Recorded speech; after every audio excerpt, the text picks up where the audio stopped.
Hi, it's Meg. Welcome back to my channel. So for today's junk journal with me, I'm actually bringing you 2 days of the Junk Journal July challenge. So we're going to be doing day 13, which is light, and then also day 14, which is weather. So when I put these pages together, you'll see as we go throughout the video how they ended up merging together, and I just thought it was the perfect opportunity to show you them both in the one video and how they came together, because they really did interlink in the way that the layout came together. And again, it's just something I love about the no-sew format, is that I was able to really extend what I was doing and create that sort of elongated piece almost within my journal without feeling too constrained by the pages. I think that's what I love, is that if I want to do just a small piece in this journal, I can, but then if I feel the need to have an image be bigger or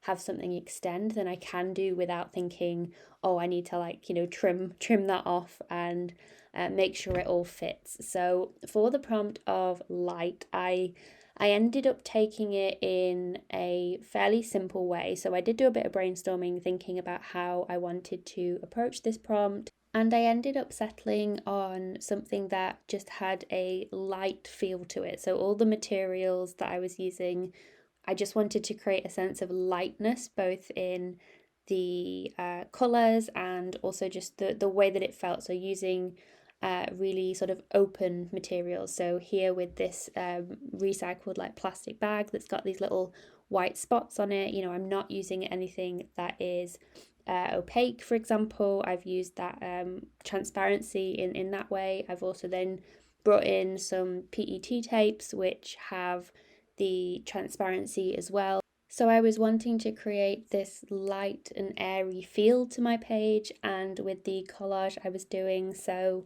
on the bag that I stuck onto the page, it had a sticker on the back that I thought if I start ripping that off, I'm probably going to make more of a mess of it than it's worth. So what I'll do is have some collage on the front of the envelope that helps to sort of distract from that and cover it up. So I was just picking the image that I wanted as my focal point here and then cutting it out, and then what I'm going to do is layer up some collage pieces underneath so that you basically can't then see the label that is underneath. Now, the fact that I glued in this envelope meant that there is a pocket on this page.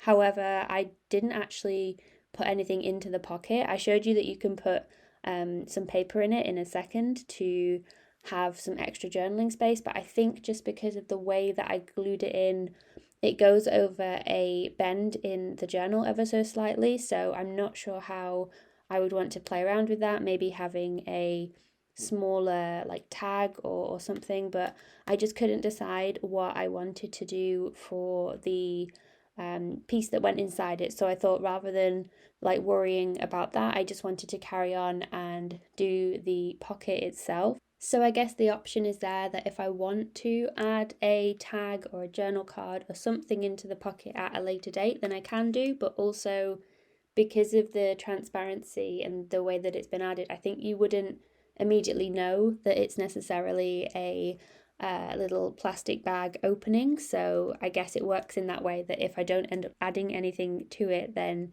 you won't really know.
So there you can see how this works as just a collage on its own, and then also if I was to add anything underneath, probably something that's more tea-dyed than just a plain white paper, the collage still works in the same way. So I really like the way that that has turned out. So for day 14, the prompt is weather, and this probably wins for the prompt that made you think a little bit, because it made me think. I was really unsure at first how I was actually going to do anything in my journal for this. Like, you know, when like nothing comes to mind instantly for what you want to do because there isn't anything in the literal sense of a material. So I really had to sit and think about this, and the weather that we are having in the UK is not as warm as probably a lot of people think that it should be. So even though when I probably put this prompt together, I thought, oh, I can do something about like sunny weather and the summer where I am. It's actually rainy and grey skies and quite cold. So I ended up not doing a prompt about it being warm, but maybe the weather is better or different where you are. I think in the States there's a lot of hot weather as well. So wherever you are, I hope that you are staying safe, whatever the weather is, staying cool or staying warm.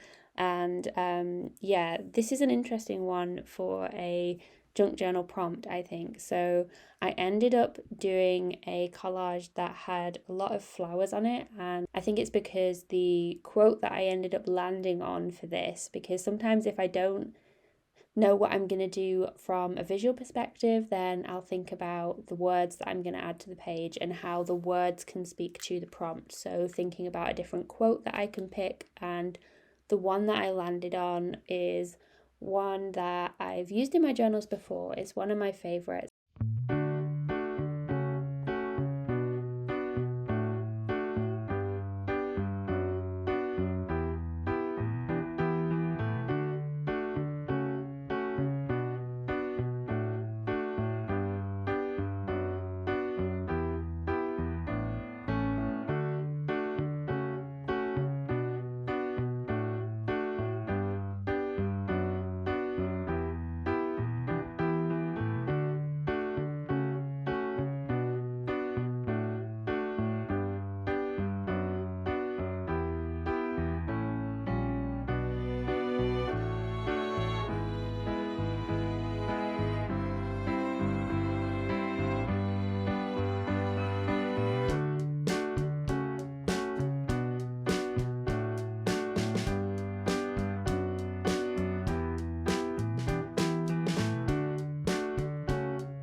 So to add the quote itself to the page, I was debating whether I wanted to do some hand lettering, but I was also feeling like I needed something really impactful for this spread. And so I chose these letter stickers, which if you saw a previous video in this journal, I did the white letter stickers of these, and I thought, wouldn't it be fun to use the black ones? And they certainly have an impact. They are super bold in compared to everything else that I have done in this journal, and I actually really like the finished piece and how it really stands out on the page, especially in contrast to the collage that I've got going on. I think that it really works.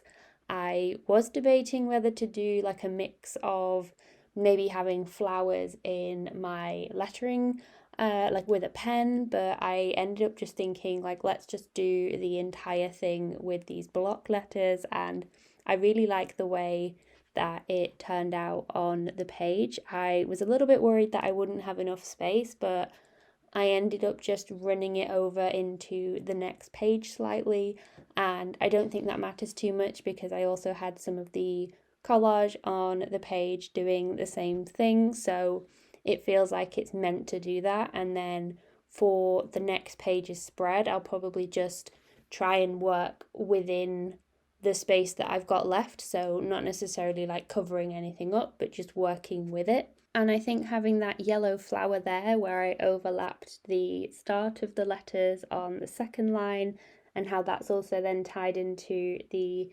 collage that I did on the previous prompt, I think that really helps to tie everything together and also adds that sense of depth rather than the letters just sort of floating on the page itself. So it really fits, I think, within everything else that I've got going on for the page.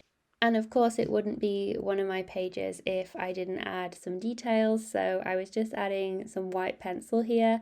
I thought that it would be a little bit more impactful than it ended up being, but it was just adding a bit of a shadow to really help that flower stand out amongst the collage that I had going on, so you can see it more in person, the sort of white that's been added there. It's really quite subtle, but I also added some other mark making just across the page just to tie it all together. And sometimes I think that I just like to add in bits where there's gaps on the page and just help to bring everything together. But that was the final page, and you can see how it's kind of like, what, 2.5 pages, I suppose. So it'll be interesting to see how this works with the following prompts that I do within this journal. But I hope you enjoyed the process of these 2 pages coming together, and let me know what you created for these prompts.